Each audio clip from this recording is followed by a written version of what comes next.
Ве поздравувам и посакувам Божи благослов. Ајде едно мало подсетување како гласеше последниот стих од песната.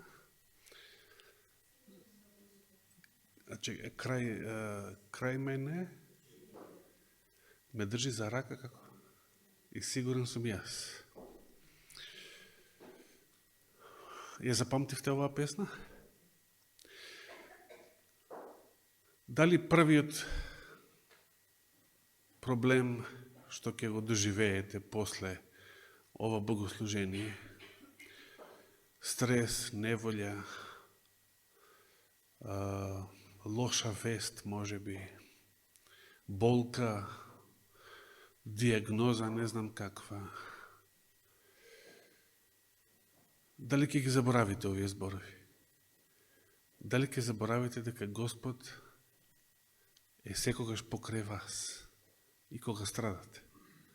Он е тука покрај вас. Само треба да го знаете тоа. И он е заедно со вас. Зошто го губиме тоа толку лесно предвид? А зошто стравот? Бидејќи не го гледаме кога е тука со нас, не го гледаме. Бидејќи не го гледаме дека е со нас. Меѓутоа тој ни вели дека е со нас. Сега, шо, мора да го видиме?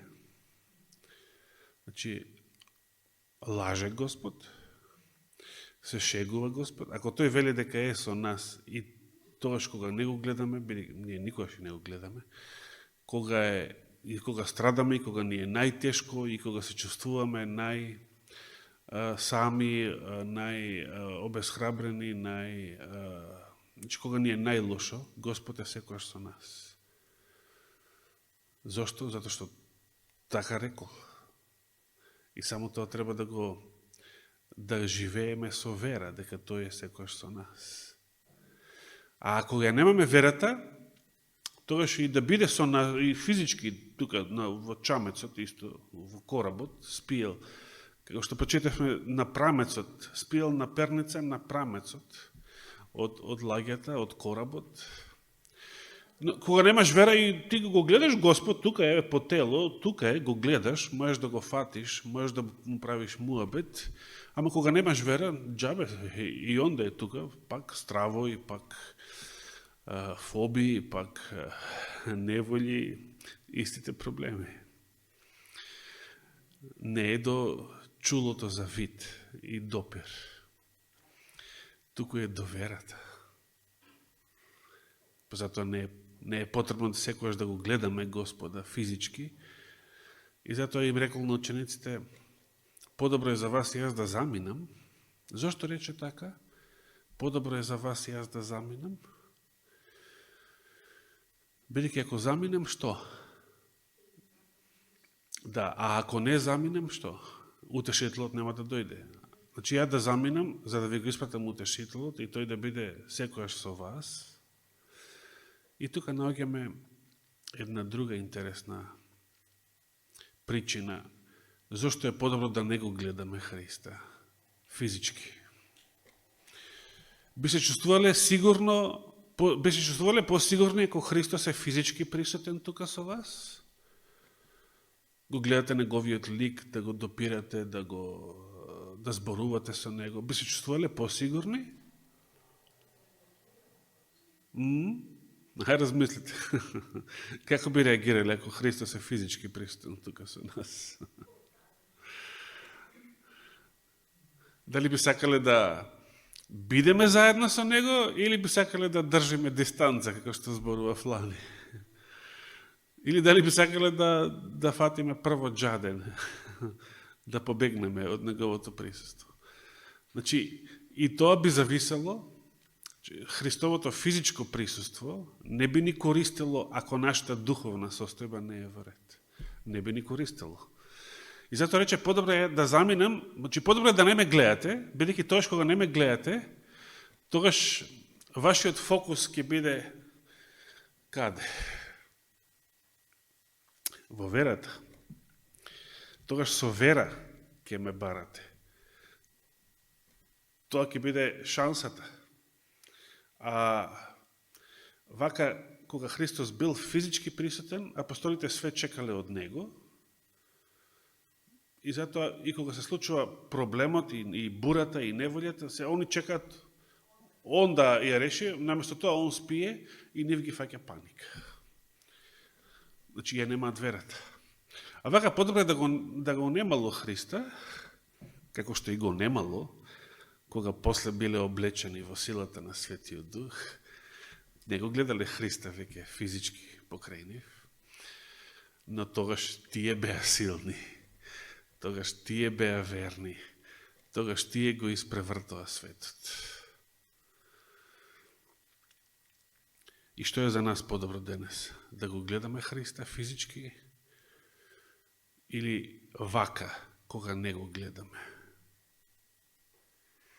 Тој самиот рече, поблажени се тие што не видоа, а поверува. Со овој мал вовет, сакам денес да може би да продолжиме со најинтересната старозаветна фаза од ковчегот на заветот, неговото конечно сместување во Соломоновиот храм. Нешто што не споменавме порано, едно време, според прва Самуилова книга, 22 глава, ковчегот се наоѓал во местото наречено Ноб. А во прва Царевите 3 глава, едно време се наоѓал и во градот Гаваон. Значи, освен Сихем, Силом, имаме Ноб, имаме Гаваон, каде се наоѓало светилиштето во облик на шатор. И освен времето кога бил запленет кај филистејците и така натаму, па потоа вратен. И на крај прочитавме како цар Давид сакал да го смести конечно во главниот град во Ерусалим. Замислете, кога ковчегот доаѓа во Ерусалим, за да биде сместен таму, тој веќе бил стар 450 години. Ковчегот бил предмет стар 450 години, 4,5 века, тогаш кога првпат влегува во Ерусалим. Колку многу генерации израелци се измениле, колку многу генерации левити кои што го носеле.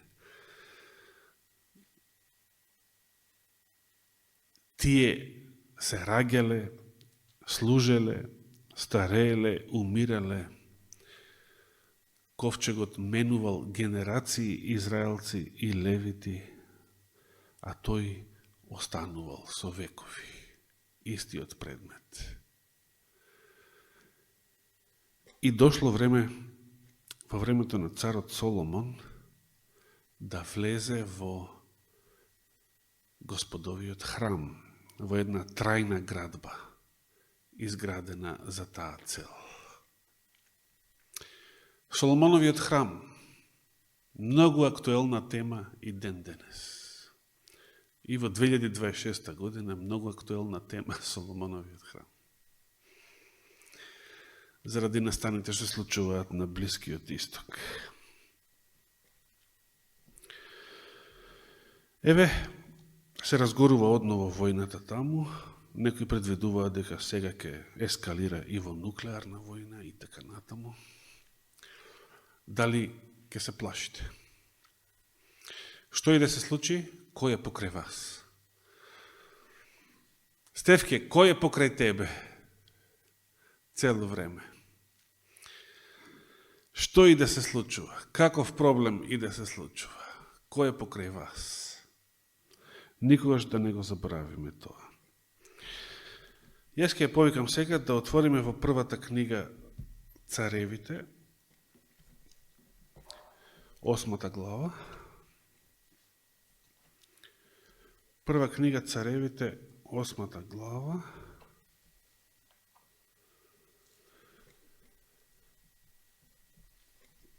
И ќе почнеме да читаме откако храмот бил изграден. Од првиот стих ќе читаме од почетокот на главата. Прва книга Царевите, 8 глава. Во ревидираниот превод главата носи наслов Пренесување на ковчегот на заветот во храмот. И паралелен текст за овој настан се наоѓа во втората книга Летописи и во петата и по целата 5 глава, практично до почетокот на 6 глава.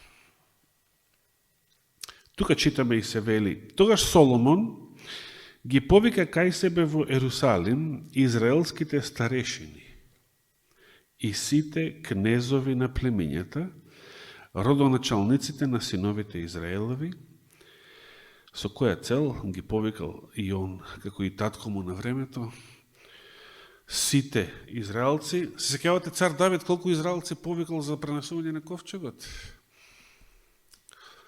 30.000 души беа, замислите. Цела војска. Тука не ни се кажува, меѓутоа може да претпоставиме голем број. Со цел да го пренесат ковчегот на заветот Господов од Давидовиот град. Се забележите, значи Давидовиот град е Сион, гората Сион, значи јужната гора на Ерусалим,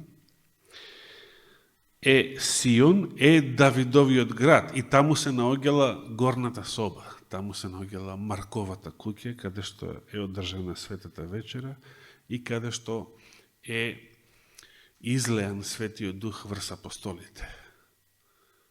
Затоа има многу пророштва уште во Стариот Завет дека спасението доаѓа од Сион. Тоа се однесувало на Педесетница, на апостолите, на Христовата црква.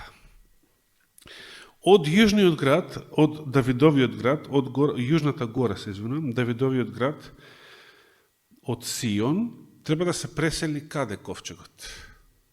Во храмот, каде се наоѓа храмот? На другата гора, Северната гора. Имате представа како изгледал Стариот Ерусалим? Значи, Давидовиот град бил само на јужната гора, на Сион. И затоа Сион станува синоним за Ерусалим, па дури и за целиот Израел. А Северната гора, Морија, или Храмската гора, бидејќи на неја бил изграден храмот, е на северната страна. Сега, значи, ова е кратка дестинација. Само од едно место, од Давидовиот град, во другата населба, кога така би рекле. Или може би, како Андри сега, од тука, од Петра Попарсов улицава да се пренесе преку булеварот, партизански одреди, кај Апче, нека биде така. Кратка локација, но веќе имали искуство колку е сериозна работа и колку е опасна работа пренесувањето на ковчегот, било за кратка, било за долга дестинација. Сега, уште еднаш сакам да запаметите. Каде, на која гора бил изграден храмот? Морија. Географски, каде била таа? На север. Ве подсетува овој поим север, Северната гора, северната страна ве подсетува. Како? Сатаната. Што кажа сатаната? Каде сакал сатаната престолот свој, каде он има желба и амбиција да го постави? На северната страна, каде ги наоѓавме тие зборови во Исаија 14 глава. Ајде да отвориме за момент таму. Исаија 14 глава. Што читаме тука за сатаната?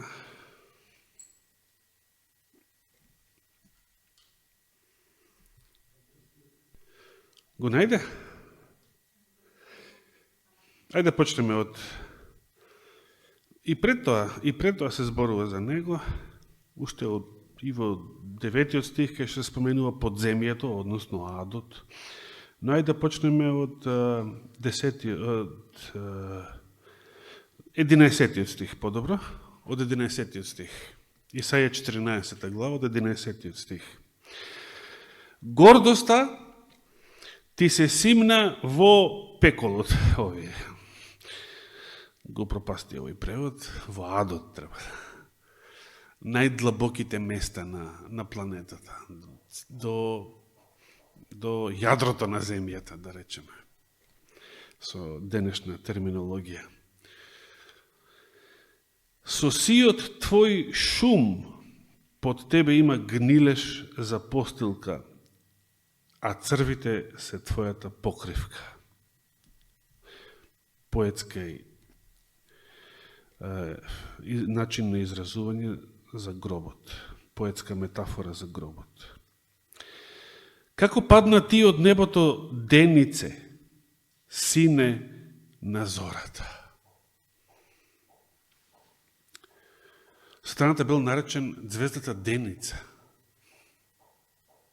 Зашто?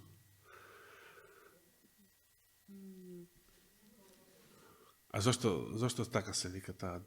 Тоа е планетата Венера. Зошто така се вика? Зошто била нарекувана Деница? Прва за кога...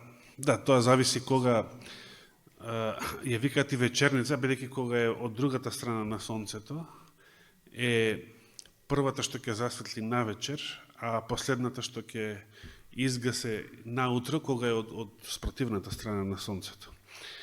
Зависи од кој агол ја гледале од земјата. Но ова е фигуративен израз, зашто сатаната е наречен така. Бидејќи тој ја носел светлината, тој бил светлоносецот. Луцифер.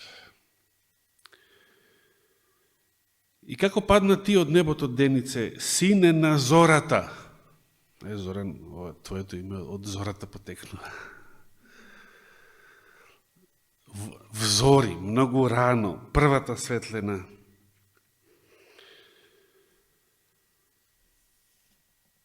Се разби од земјата ти кој ги угнетуваше народите. А во срцето свое си велеше што? Ке се искачам на небото и ке го издигнам престолот свој погоре од Божите звезди. Кои се Божите звезди? Како? Ангелите. Значи, погоре од сите ангели и ке седнам на гората во соборот на боговите на крајот од северот. Што значи северот тука? Ке се искачам до висините на облаците, ке бидам рамен на Севишниот. Сакал да се изедначи со Господа. И тука, значи, за небесниот храм, за небесното светилиште, и тука се споменува север, северна страна. Има ли асоциација тоа случајно со Храмската гора?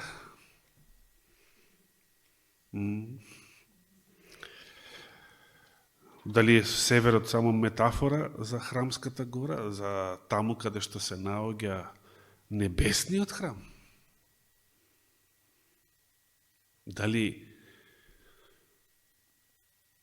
тој бил таму, замислите, херувимот, засолнувачот, он бил таму, он бил тука, до ковчегот, он бил тука, до Божиот престол, он бил тука, до Господа. Што е проблемот?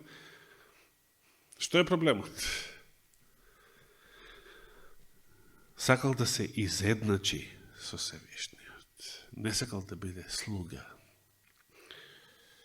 Не сакал да биде, можеби, најславниот, првиот од создадените ангели. Сакал да биде ист, сакал тој да биде ист како Бог. Ама тоа не може. Не може. Ист како Бог можел да биде само оној што е по природа Бог. Само Христос можел да биде ист како Бог, Отецот. И Светиот Дух се разбира, иако него никогаш не го гледале и никој никогаш не можел да го види, освен при Христовото крштевање се појавил како гулаб, а на Педесетница како што? Огнени јазици. Оган.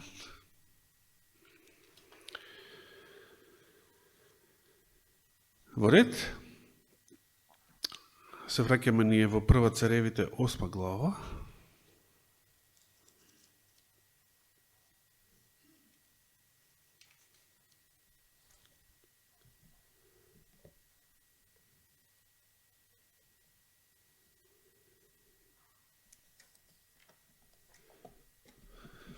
Ќе ја земам другата Библија. Константинов е некако полесен. Прва Царевите, 8 глава. Значи, Соломон ги повикува сите израелски старешини, сите свештеници, сите израелски кнезови, семејни главатари, се со цел да се пренесе ковчегот на Господовиот завет од градот, од Давидовиот град, рековме Јужната гора Сијун, да се пренесе на Храмската гора, каде што е веќе се наоѓал новоизградениот храм. Сите израелеви луѓе се собраа пред царот Соломон, и кога се собрале, тука ни се кажува кога бил пренесен ковчегот во храмот, се собраа пред царот Соломон на празникот во месецот Етаним, или после Вавилонското робство наречен Тишри, или 7-миот месец од еврејскиот календар, значи есенскиот месец. Кој празник бил тука во 7-миот месец? Само седмици? Кој датум бил Јом Кипр, кој датум бил? 10-тиот. Седмици кога? Од 15 до 22. Празникот на трубите кога? Првиот ден, да. Со него, со младината започнувал месецот, со празникот на трубите започнувал месецот. И третиот стих, и кога дојдоа израелевите старешини, свештениците, што направија? Свештениците ги понесоа ковчегот и шаторот, целиот шатор, целата скинија, од таму шаторот на средбата, со сиот посветен прибор што беше во шаторот. Како се одвивало ова пренесување? Самото пренесување на целото светилиште, така распакувано, со сиот свет прибор, со се ковчегот. Како се одвивала ова поворка? Царот Соломон,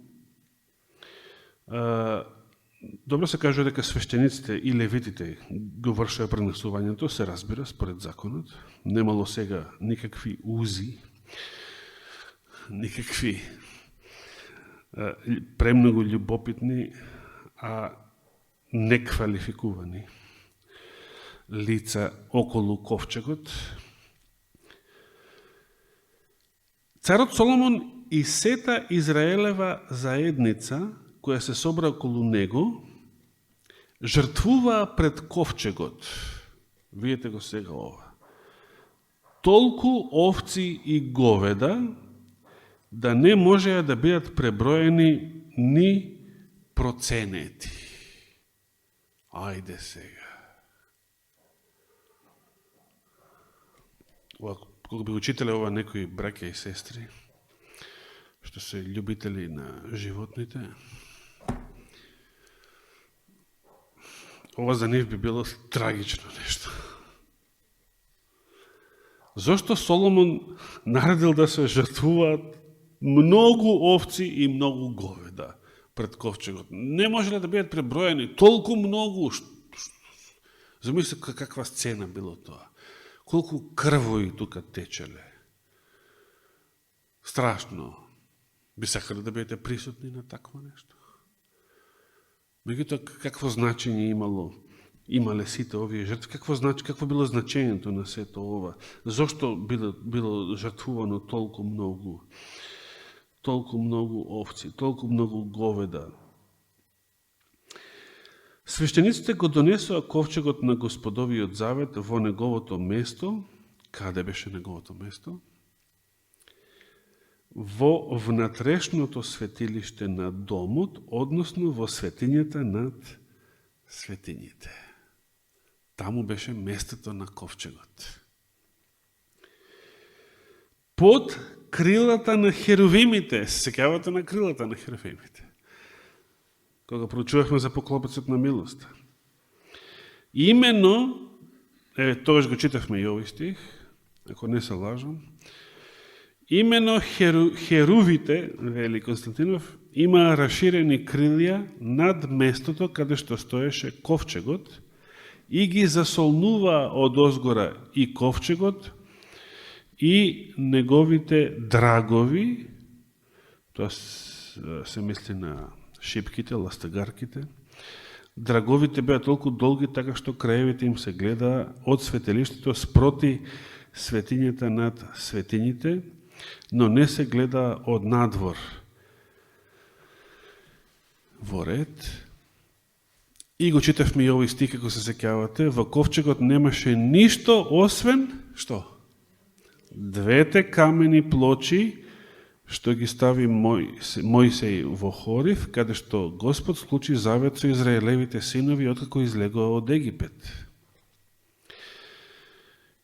Значи, кога свештениците го пренесоа ковчегот, ќе прочитаме малку повеќе детали за тоа во духот на пророштвото, за да видите што се случувало всушност, како изгледала таа поворка. Откако го сместие ковчегот во светињата на светињите на ново изградениот храм, тогаш се случило нешто надприродно. Што се случило? 10 стих вели: а кога свештениците излегоа од светилиштето, облак го исполни Господовиот дом. Каков облак? И свештениците не можеа да ја продолжат службата од облакот, Господовата слава го исполни Божиот дом. Значи, Господовата слава го исполни целиот храм. Не само светињата на светињите, каде што најчесто се наоѓала, туку го исполни целиот храм. И затоа свештениците не можеле да продолжат со својата служба. И 12 стих вели: тогаш Соломон рече: Господ рече дека благоволи да престојува во облак, а јас ти изградив дом, место, за да престојуваш во него до кога? За секогаш. Замислете. Дали Господ живеел секогаш? Дали вечно останал да живее во Соломоновиот храм? За секогаш. Зошто не? Зошто не?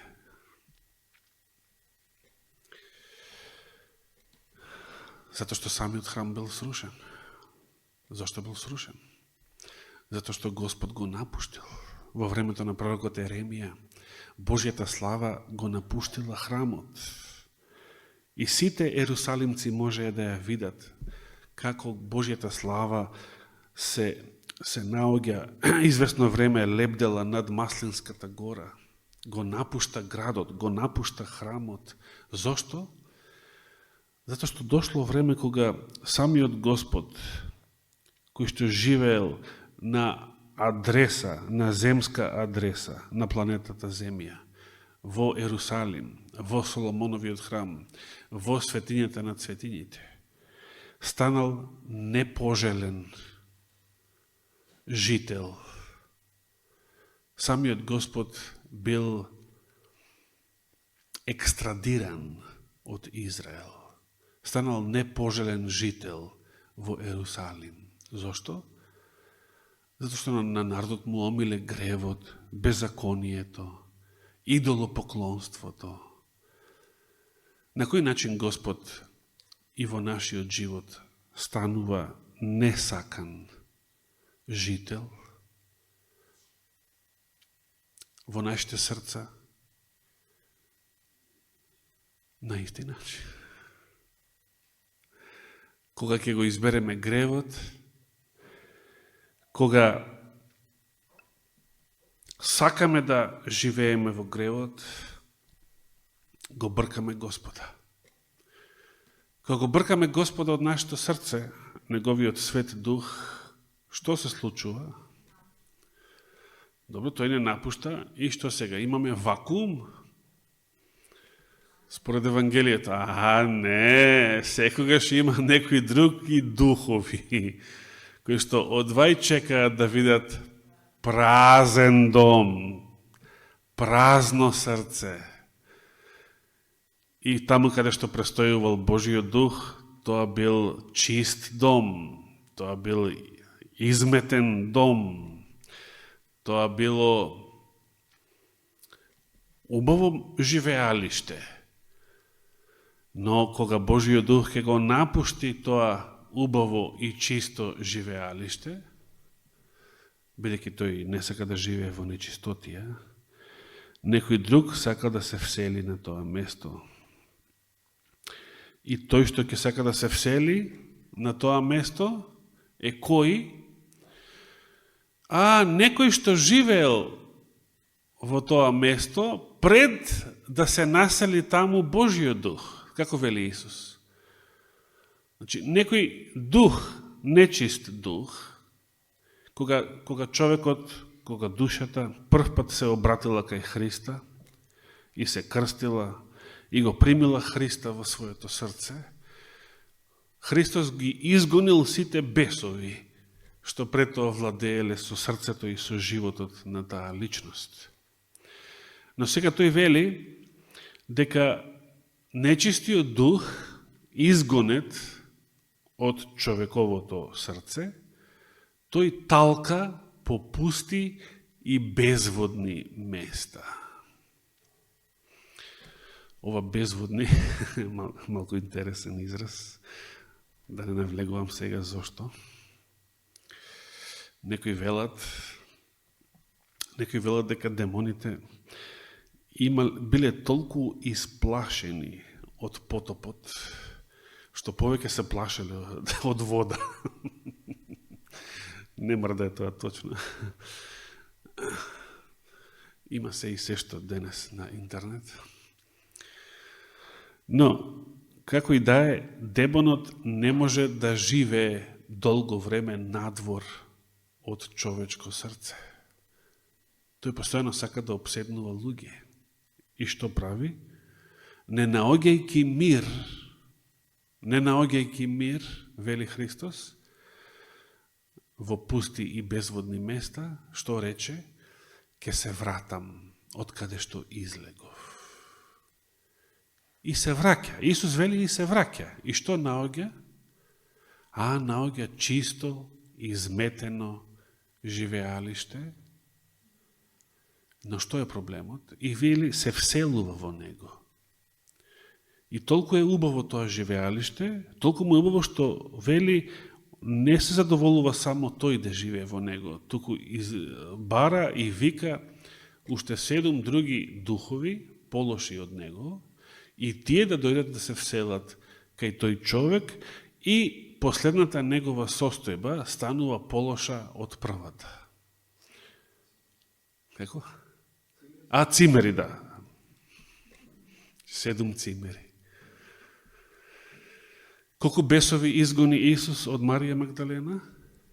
Закјавате? 7 пишува, 7.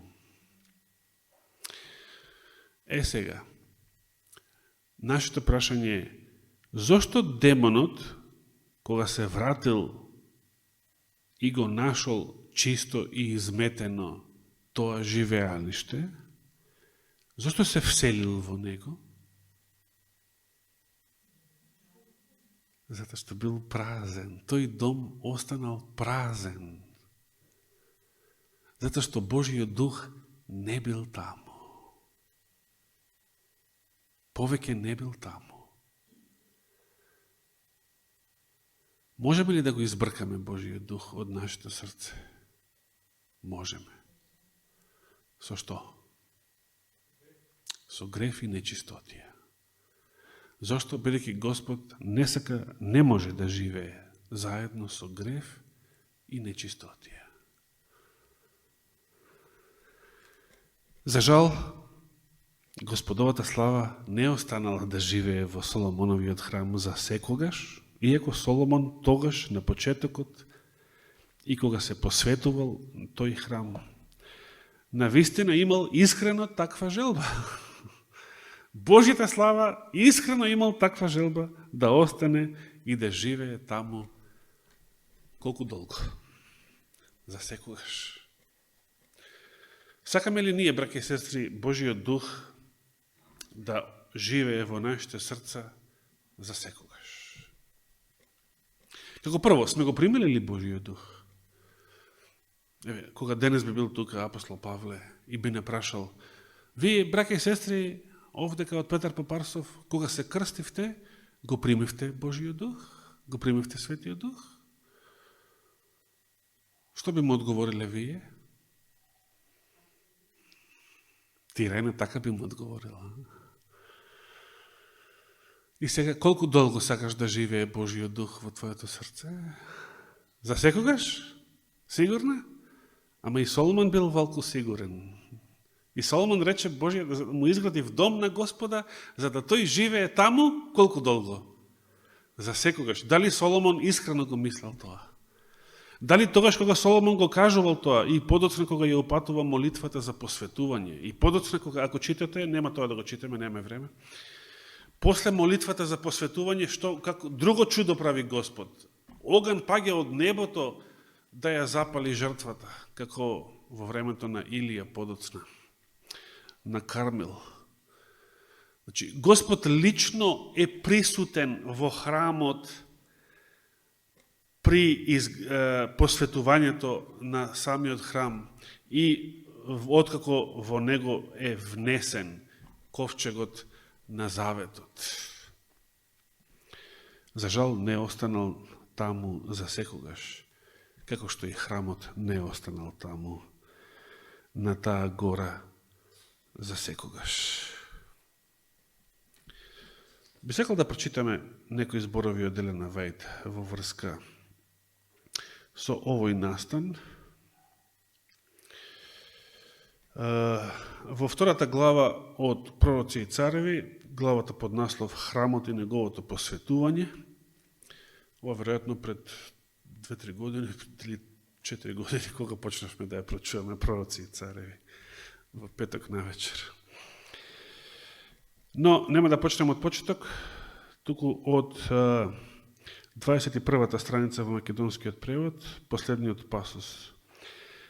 За посветување на храмот било избрано најпогодно време, вели Елена Вајд, 7-миот месец.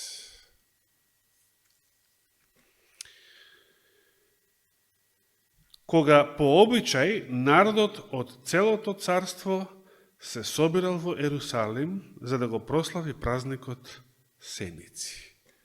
че тогаш имало најмногу народ, најмногу гужва во Ерусалим. И тогаш бил посветен Соломоновиот храм. Тоа било радосно празнување. Се одржувало по завршување на жетвата и пред почетокот на нова работа, и народот слободен од грижи можел да ужива во тие свети и радосни мигови. Значи, завршила работата, завршила жетвата и било време за празник. Во определеното време се собрале израелците и богато облечените представици од многу земји во предворието на храмот. Може да се замислите каква гужва било ова. Штета што немаме видео снимки од тоа време. Како изгледале овие библиски сцени од многу древна историја. Елена Вајд продолжува и вели, тоа бил необично величанствен призор. Соломон, заедно со израелските поглавари и најугледните луѓе во народот, дошол од другиот крај на градот, од каде што го донале ковчегот на заветот. Значи, рековме од каде? Давидовиот град. Од светилиштето на Гаваонските височини бил пренесен древниот ковчег и шаторот за состанок и сите свети садови што беа во шаторот. Тука Елена Вајд го цитира паралелниот текст од 2 Летописи, 5 глава, 5 стих. Тие работи кои биле длабоко почитувани и кои што подсетувале на некогашните искуства на децата израелски во текот на патувањето низ пустината и освојувањето на Ханан, сега нашле дом во величенственото здание, подигнато да го замени подвижниот шатор. Понатаму Елена Вајд вели, носејќи го ковчегот во светиот храм со камените плочи, на кои прстот Божи ги напишал 10 заповеди. Соломон се поучил од примерот на татка си Давид. Сега, кога читавме во библискиот текст, прочитавме дека тој принел толку многу овци и говеда на жртва, што не можело да им се процени бројот. Па јас поставив прашање како тоа изгледало. Еве како изгледало. Замислите, при пренесување на ковчегот од Сион до Морија, еве како изгледало целата таа поворка. Принесувал жртви на секој свој 6 чекори. Како се одвивало овој транспорт, ово пренесување? Се одвива многу бавно. 6 чекори жртва. Нови 6 чекори жртва. Зошто?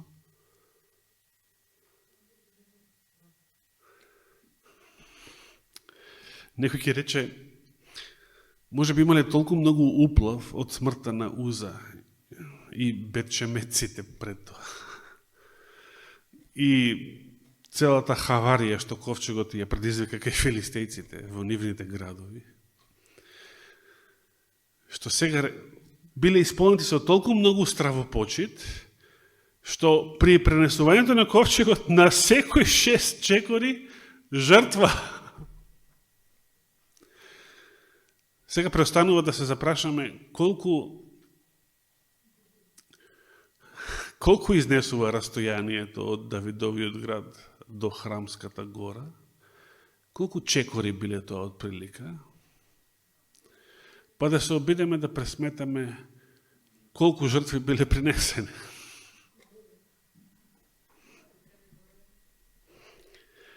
Неверојатно нешто.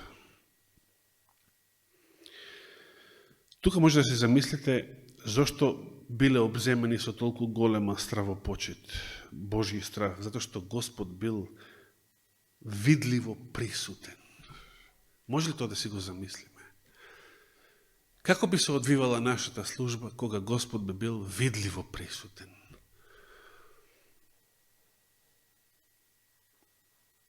Еднаш цела сабота зборов само за тоа. Цела проповед, мислам.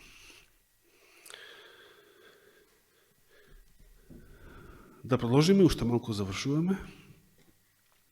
Значи, принесувал жртви на секој 6 чекори, низ пеење, музика и свечени обреди. Значи, тука имало многу пеење, многу музика, многу свечени обреди. Го внесоа свештениците ковчегот на заветот на Господа на местото негово, во внатрешниот дом во светињата на светињите. Кога влегле во светињата, ги завземале своите места, пеачите левитите облечени во бело платно со кимвали, псалтири и харфи, стоеле источно од олтарот. Што значи ова? Си замислувате оваа сцена. Што е источно од олтарот? Што е олтарот? Жртвеникот. Источно од жртвеникот. Се сеќавате на изгледот на светилиштето? Шемата на брат Борче што ја прикажува, одамна има многу време од тогаш. На исток влезат во предворието, па и влезот на шаторот беше на исток. И сега што би било источно од жртвеникот? Значи, пред жртвеникот, гледано во тој правец. Така. Понатаму, и со нив 120 свештеници кои трубеле со труби. И додека трубеа и пееја како еден, испуштајќи еден глас за фалба и славословие на Господа, и кога го подигнаа звукот од труби, кимвали и други свирки, и сите го фалеа Господа, дека е благ и дека неговата милост е вечна, тогаш домот Господов се исполни со облак. И поради облакот свештениците не можеа да стојат при служба, зашто славата Господова го исполни Божиот дом. Соломон, разбирајќи што значи тој облак, изјавил: Господ беше рекол дека ќе благоволи да престојува во темен облак, но јас изградив дом за Твое живеалиште, место за Твое вечно престојување.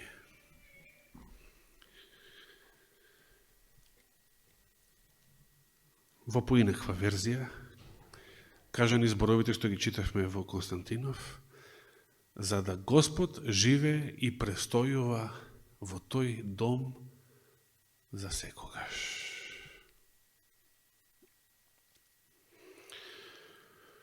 Според Новиот Завет, дали Господ сака да живее во ракотворени храмови?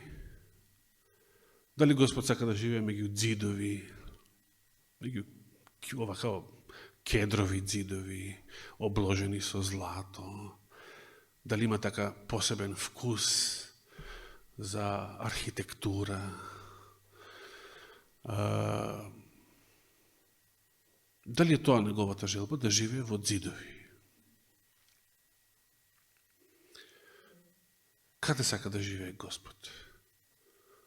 Таму кај што сакаат и бесовите да живеат. И Божиот дух и нечистите духови многу копнеат да живеат каде? Во живиот храм, во нашите тела, во нашите срца, во нашите нерви. Зошто? Што е толку интересно да се живее во нашите тела? Дали некој што се доживувале себе си, вашите тела, како живеалиште? како стан. Или како што вели Христос и Новиот Завет, како храм. Господов храм.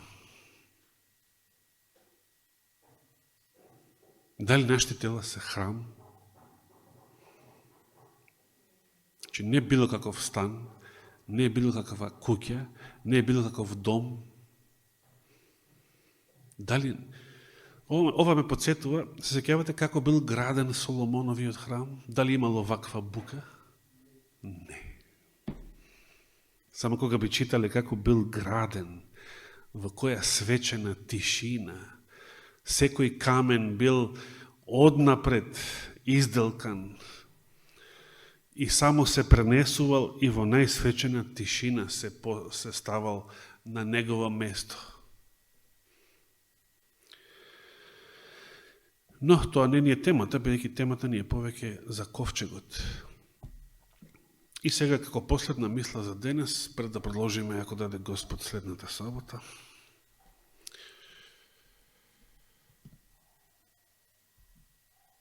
Ковчегот